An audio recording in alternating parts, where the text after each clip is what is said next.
এই বিফ বিরিয়ানির ঘ্রাণে মুগ্ধ হয়ে যাবে সবাই। একদম হোটেল স্টাইলে নরম জুসি বিফ আর ঝরঝরে বাসমতি চাল। আজকে বানাচ্ছি একদম অথেন্টিক বিফ বিরিয়ানি। খুবই সুস্বাদু, মজাদার, অসাধারণ। এই রেসিপিটা মিস করলে কিন্তু আপনারই লস। বিরিয়ানি তো আর প্রত্যেকদিন তৈরি করবেন না, তাই তৈরি করলে এরকম স্পেশাল করে তৈরি করে দেখুন একবার। এই বিরিয়ানির ফ্যান হয়ে যাবেন আপনি। চলুন শুরু করি। বিরিয়ানি তৈরি করার জন্য লং গ্রেন বাসমতি চাল নিয়েছি 500 গ্রাম। আলতো হাতে ধুয়ে নিতে হবে যতক্ষণ পর্যন্ত চালের পানি স্বচ্ছ না হয়। চাল ধুয়ে ভিজিয়ে রাখতে হবে সর্বনিম্ন 45 মিনিট থেকে 1 ঘন্টা। চাল ভেজানোর ফলে চালের ইলাস্টিসিটি বাড়বে, চাল ভাঙবে না, লম্বা হবে এবং ঝরঝরা হতে সহায়তা করবে, একদম প্রফেশনালদের মতো। চাল ভিজতে থাক, অন্যদিকে অল্প স্যাফরন 1/4 কাপ গরম পানিতে ভিজিয়ে দিতে হবে। ঠান্ডা পানিতেও ভেজাতে পারেন, গরম পানি দিলে কালারটা দ্রুত ছাড়বে। মাংসের ম্যারিনেশন করে ফেলবো। গরুর মাংস নিয়েছি 1 কেজি, একটু বড় টুকরা করে কেটে নিতে হবে। প্রতি কেজিতে 12 থেকে সর্বোচ্চ 14 পিস করে কেটে নিতে হবে। দিয়ে দিচ্ছি পেঁয়াজ কুচি 1 কাপ পরিমাণ, লবণ 1 টেবিল চামচ, আদা বাটা 1 টেবিল চামচ, রসুন বাটা 1 টেবিল চামচ, মরিচের গুঁড়া 1.5 টেবিল চামচ, জিরা গুঁড়া 1 চা চামচ, জয়ফল গুঁড়া সামান্য 1 চিমটি। মাংস বেশি শক্ত মনে হলে দিতে হবে, না হলে প্রয়োজন নাই। আস্ত গরম মশলার মধ্যে নিয়েছি কালো এলাচ 1টা, কালো গোলমরিচ 7-8টা, দারুচিনি 2-3 টুকরা, স্টার অ্যানিস 1টা, লবঙ্গ 3 পিস, তেজপাতা 2টা, সাদা এলাচ 4 পিস, পেঁয়াজের বেরেস্তা করা তেল 1/2 কাপ পরিমাণ। ভালোভাবে মেখে নিতে হবে। মেখে নিয়ে ঢেকে 5 মিনিট লো ফ্লেমে রেখে দিতে হবে। ঢেকে রাখার পরে দেখবেন মাংসটা থেকে কিছুটা জুস বের হয়েছে। এই জুসটা ব্যবহার করে খুব ভালোভাবে কষাতে থাকতে হবে। কষানোর আগে কোনো প্রকার অ্যাডিশনাল পানি ব্যবহার করার দরকার নাই। মাংসটা অবশ্যই ভালোভাবে কষিয়ে নিতে হবে। কষানো হয়ে গেলে দিয়ে দিতে হবে স্পেশাল শাহী গরম মশলা গুঁড়া 1 টেবিল চামচ। এই মশলার জন্যই কিন্তু বিরিয়ানিতে আলাদা লেভেলের একটা ঘ্রাণ আসবে। কোনো প্রকার কেওড়া জল বা কৃত্রিম ঘ্রাণ ব্যবহার করা লাগবে না। অসাধারণ এই মশলার সম্পূর্ণ রেসিপি লিংক ডেসক্রিপশন ও কমেন্টে দিয়ে দিব, দেখে নিন। পোস্তদানা বাটা 1 চা চামচ, দিতে হবে কাজু বাদাম বাটা 2 টেবিল চামচ, 2 টেবিল চামচ গুঁড়া দুধ সামান্য পানি দিয়ে গুলে নিয়ে দিয়ে দিতে হবে। টক দই দিতে হবে 3 টেবিল চামচ।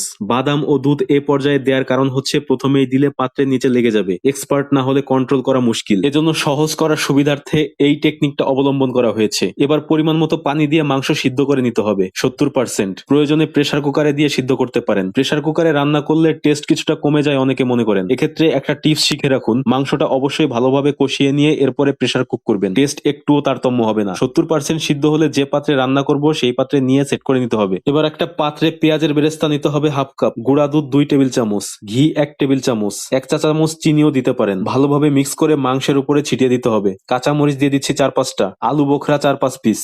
এবার অন্যদিকে চাল রান্না করার জন্য চালের পানি নিতে হবে পর্যাপ্ত পরিমাণে। পানি বেশি নেওয়ার চেষ্টা করবেন, তাতে পারফেক্ট ঝরঝরে হবে এবং চাল ভাঙবে না। কিছু আস্ত গরম মশলা নিয়েছি, যেমন দারুচিনি 4-5 পিস, তেজপাতা 2 পিস, সাদা এলাচ 4-5 পিস, লবঙ্গ 4 পিস, শাহি জিরা 1/2 চা চামচ, স্টার অ্যানিস 1 পিস। একটা সুতি অথবা ট্রান্সপারেন্ট কাপড়ে মশলাগুলো নিয়ে নিতে হবে। আরো একটা ইউনিক মশলা নিচ্ছি, ভেটিভার বা খসখস ঘাসের শেকড়, অল্প পরিমাণে। এটার বিশেষত্ব হচ্ছে শুকনো অবস্থায় এর ঘ্রাণটা অতটা বোঝা যায় না, কিন্তু পানিতে ভেজালে তীব্র আতরের মতো সুগন্ধি বের হয়। তাই তো এটা পারফিউম বা আতর তৈরিতে ব্যবহৃত হয়। এটা মশলার দোকানে অ্যাভেলেবল পেয়ে যাবেন। সমস্ত মশলাগুলা পোটলা বেঁধে পানিতে ছেড়ে দিতে হবে। পানিতে জাল উঠতে উঠতে দেখবেন পানির কালারটা পরিবর্তন হয়ে এসেছে, এর মানে মশলার ঘ্রাণটা পানিতে মিশে গেছে। এবার পোটলাটা তুলে ফেলে ভিজিয়ে রাখা চালটা ছেড়ে দিতে হবে। চালটা অবশ্যই পানিতে বয়েল আসার পরে ছাড়তে হবে। লবণ দিতে হবে 1.5 টেবিল চামচ পরিমাণ। লবণের পরিমাণটা একটু বেশি রাখতে হবে, যেন চালে পরিমাণ মতো লবণ অ্যাবজর্ব করে নিতে পারে, কারণ পরে আর লবণ ব্যবহার করব না, না করাটাই বেটার। চাল ছাড়ার পরে বেশি নাড়াচাড়া করার দরকার নাই, এতে চাউল ভেঙে যাবে।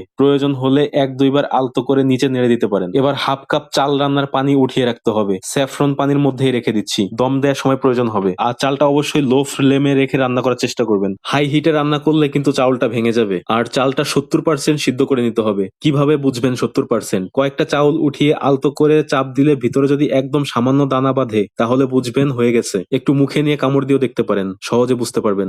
চাল স্ট্রেন করে নিয়ে যথাসম্ভব দ্রুত মাংসের উপরে দিয়ে দিতে হবে। চাউল দিয়ে সমান করে নিয়ে উপরে দিয়ে দিতে হবে কাঁচামরিচ 4-5 পিস, কয়েকটা আলু বোখরা, অল্প কিছু কিশমিশ, বাকি অর্ধেক দুধ বেরেস্তার মিশ্রণটা ছিটিয়ে দিতে হবে। জাফরান ও চালের পানির মিশ্রণটা দিয়ে দিতে হবে। চালের পানিটা অবশ্যই দেওয়ার চেষ্টা করবেন, এটা একটা চমৎকার ট্রিক চালের সুঘ্রাণ ধরে রাখার জন্য। এবার দম দেয়া পাত্রটা এয়ার টাইট করার জন্য ময়দার খামির দিয়ে দিতে হবে পাশ দিয়ে, যেটা তৈরি করেছি 1 কাপ আটা অথবা ময়দা, সাথে 1/2 কাপের বেশি পানি দিয়ে একটু নরম করে তৈরি করে নিতে হবে, যেন ঢাকনাটা প্রপারলি সেট হয়।